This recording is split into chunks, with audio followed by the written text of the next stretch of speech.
Hey Gearfax friends, and welcome to my floor. Today we're looking at the Boss SY-2 synthesizer pedal.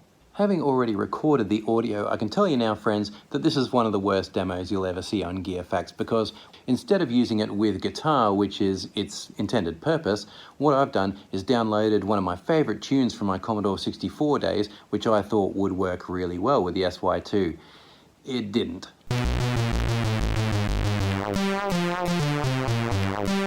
As you can hear, it's basically a bass solo and it sounds fantastic.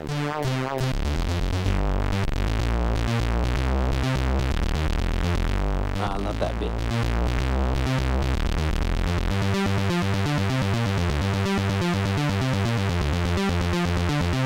And then onto the even faster bit.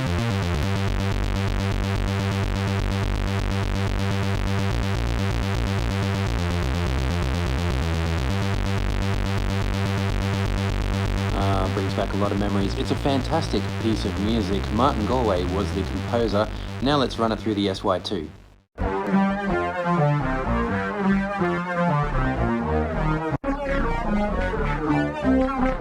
So what the SY-2 is doing here is receiving the signal, measuring the pitch, and replacing it with a synth tone.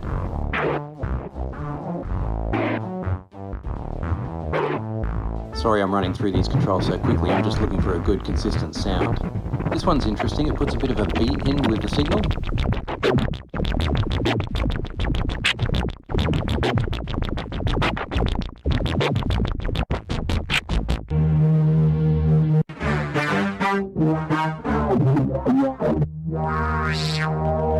As you can hear, it gets all kind of crunched up and confusing until you hit a good control groove on the SY-2.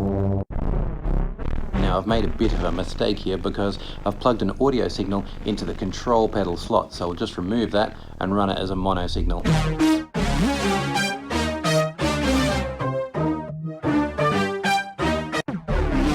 That sounds a bit better. Now instead of receiving all that confusing control information, the pedal's free to process that sound.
So from Boss, that's the SY-2. I think it's a pedal that you would only use if you really had no access to a synthesizer or a keyboard player or any kind of support like that in your band, and you had to control those synth notes with your guitar.